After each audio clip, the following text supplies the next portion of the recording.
This is Joe Gutta, and for my final project in MATLAB, I'm running 2048. So I imagined the 2048 game board to be like a matrix in MATLAB, where zeros are blank tiles and the number spaces 2, 4, 8, 16 are just numbers in the matrix.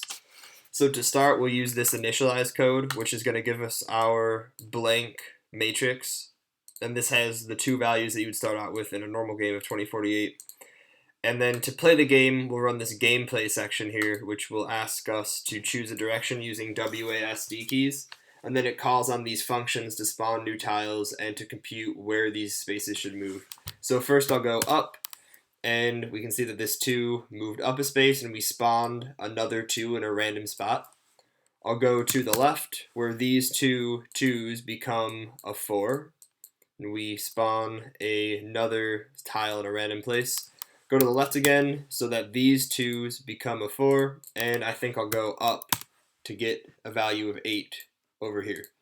So the way this works is in the gameplay, we call this move game function over here, which computes where these new tiles should go. It will move them and decide if anything should be combined, which is like adding these 2s to become a 4, adding the 4s to become an 8.